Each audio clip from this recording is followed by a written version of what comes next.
Captain இருந்திருந்தா கூப்பிட்டு பேசி, "அப்பா உங்க சீட்டு கம்மியா தான்பா இருக்கு கூட்டணியில. நமக்கு கம்மியா தான் கிடைச்சிருக்கு. அது நம்ம பார்த்துக்கலாம். அடுத்தால வேற ஏதாவது வரும்போது வாய்ப்புனா ஒரு அரவணைப்பு இருக்கும்." பட் இவங்க வந்து யாருமே எதுவுமே நம்ம கேட்கல, பேசல. அப்ப நான் என்ன நினைச்சேன், சரி நம்ம ஜம்ப் ஆகி வந்துருவோம். ஸோ வந்து அ இன்கேஸ் திமுக கூட்டணியில அவங்க ஆட்சிக்கு வந்தா, ஏதாவது ஒரு ஒரு பொறுப்பு குடுப்பாங்க அப்படின்லாம் என் ஃப்ரெண்ட்ஸ் சொன்னாங்க. அப்ப நான் கேள்வி கேட்டேன். அவங்க ஆட்சிக்கு வராம இருந்தா என்ன ஆகும்? இப்ப அதே மாரி தான் ஆயிடுச்சு. ஸோ அது மாரிலாம் ஒரு முடிவு எடுத்து நான் அங்கேருந்து ரிலீவ் ஆகி வெளில வந்தேன். ஸோ அப்ப சொன்னாங்க, சரி நம்ம வந்து வேற அடுத்து ஆல்டர்னேட் திமுகவோட நம்ம போக முடியாது. ஏன்னா அவங்க கூட்டணியில இருக்காங்க. அப்போ அடுத்த ஆல்டர்னேட் வந்து நம்ம வந்து பார்த்தா பெரிய கட்சி அப்படிங்கிறது வந்து ஏடிஎம்கே. அப்போ அதில் நம்ம போய் ஜாயின் பண்ணலாம் அப்படின்னு ஏடிஎம்கேல ஜாயின் பண்ணேன். பட் ஏடிஎம்கேல நம்ம பெருசா நம்ம பண்ணல. ஒரு 10 நாள் நான் வந்து பிரச்சாரம் போனேன். ஏடிஎம்கேலேருந்து இப்ப தாவேக்கால இணைந்ததுக்கான காரணம் சார்? இன்னைக்கு வந்து பார்த்தீங்கன்னா, மன்றத்தில் உள்ளவங்க தான் நெறைய பேர் எம்எல்ஏ. மன்றத்தில் உள்ளவங்க தான் 16 பேர் அமைச்சர்.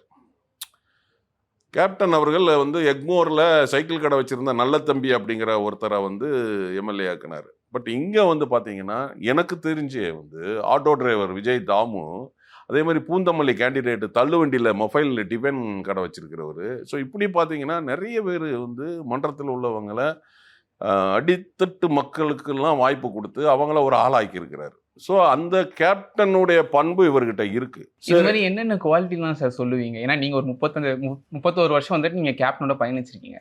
கேப்டன் விஜயகாந்த் கிட்ட இருக்கிற சில பண்புகள் சிஎம் விஜய் சார் கிட்ட இருக்கு. அது மாரி என்னென்ன பண்புகள் சார் சொல்லுவீங்க? அதுதான் சொல்றேன். அவரு வந்து மன்றத்துக்காரர தூக்கி விடணும்னு நெனச்சாரு.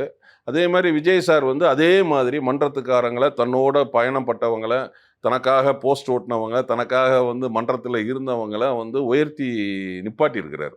அந்த ஒரு ஒரு ஸ்பெஷல் குணமே போதுமே. ஒரு மனுஷனுக்கு வந்து தன்னை வந்து கூட இருக்கிறவங்கள தூக்கி விடணும்னு ஒரு எண்ணம் இருந்தாலே வந்து போதுமே. அத தவிர வேற என்ன வேணும்? அது அவருக்கு இருக்கே. சார் இப்போ வந்துட்டு நீங்க தாவேக்கால இணைந்திருக்கீங்க.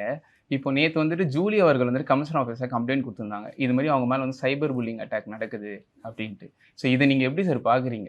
அது எத வச்சு அவங்க சொல்றாங்கங்கிறது நமக்கு டீட்டெயிலிங்கா தெரியல. சைபர் புல்லிங் அட்டாக் அப்படிங்கும்போது அவங்க என்ன சொன்னாங்கன்னா, அவங்க கமெண்ட்ல வந்துட்டு அப்யூஸ் பண்றது, அவங்க ஹஸ்பண்ட் வந்துட்டு ஒரு 3 ஹஸ்பண்ட் ஓகே, அப்டின்லாம் ஓகே, சொல்றது. ஓகே, அது ஓகே. மாரிலாம் சொல்றாங்க. சார் அது நான் என்ன சொல்றேன்னா, அத நம்ம போட்டு மண்டையில ஏத்தக்கூடாது. கேப்டன் அப்படிதான் சொல்லுவாரு.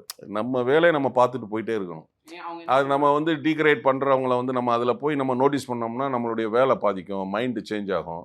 ஏன்னா தலைவர் இப்போது எங்க தலைவர் வந்து சொல்லியிருக்கிறாரு. சர்க்காருடைய ஆடியோ லாஞ்சிலே சொல்லியிருக்கிறாரு. கடுப்பேந்திரகிட்ட கம்முன்னும், உசுப்பேந்திரகிட்ட உம்முன்னு இருந்தா வாழ்க்கை ஜம்முன்னு போய்க்கிட்டு இருக்கும் அப்படின்னு சொல்லியிருக்கிறாரு. அதேமாரி இப்போ எனக்கே ஏகப்பட்ட வந்து அந்த இது வந்துகிட்டு இருக்கு. நம்ம அத போய் நோட்டீஸ் பண்ணி அந்த கமெண்ட்ட பார்த்தோம்னு வைங்களேன், நம்ம வேலை கெடும். நம்ம மண்டையில போட்டு ஏத்தக்கூடாது. அவன் பண்றவன், இப்ப பேசுறவன் எழுதத்தான் செய்வான், சொல்லத்தான் செய்வான். இப்ப என்னையே எங்க கட்சிக்காரங்க நெறைய பேர் இப்போ நான் கட்சியில இருந்து வந்து கிட்டத்தட்ட 1 மாசத்துக்கு மேல ஆயிப்போச்சு. இன்னும் சோசியல் மீடியால ஸ்ப்ரெட் பண்ணிட்டு தான் இருக்கிறான்.